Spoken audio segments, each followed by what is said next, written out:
ശരിക്കും സൂര്യനാണ് പെൺപിള്ളേരുടെ വില്ലൻ. അങ്ങേര് ഉദിക്കുന്നതിന് മുമ്പേ എണീക്കുകയും വേണം, അസ്തമിക്കുന്നതിന് മുമ്പേ വീട്ടിൽ കയറിയും വേണം. ചില പെൺപിള്ളേര് പറയും, ഉപ്പ എനിക്കിപ്പോ നിക്കാഹ് വേണ്ട.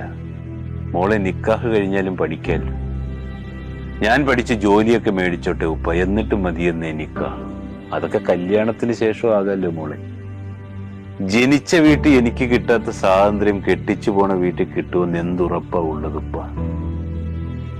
ആൺകുട്ടികൾക്ക് ഒരു ജോലിയായിട്ട് കല്യാണം കഴിപ്പിക്കുന്ന മാതാപിതാക്കൾ എന്തുകൊണ്ടാണ് പെൺകുട്ടികൾക്ക് ജോലി കിട്ടുന്നതുവരെ വെയിറ്റ് ചെയ്യാത്തത്? നമ്മൾ പെൺമക്കളോട് സ്നേഹം കാണിക്കേണ്ടത് കെട്ടിക്കുമ്പോൾ കുറെ സ്വർണവും പണവും ഒന്നും കൊടുത്തിട്ടല്ല, അവൾക്കൊരു ജോലിയാകുന്നതുവരെ കല്യാണം കഴിപ്പിക്കാതെയാണ്. സ്വയം തീരുമാനമെടുക്കാനുള്ള അവകാശം പോലും ഭൂരിഭാഗം പെൺകുട്ടികൾക്കും ഇല്ലാത്തിടത്തോളം കാലം നാടൊക്കെ എത്രയൊക്കെ പുരോഗമിച്ചെന്ന്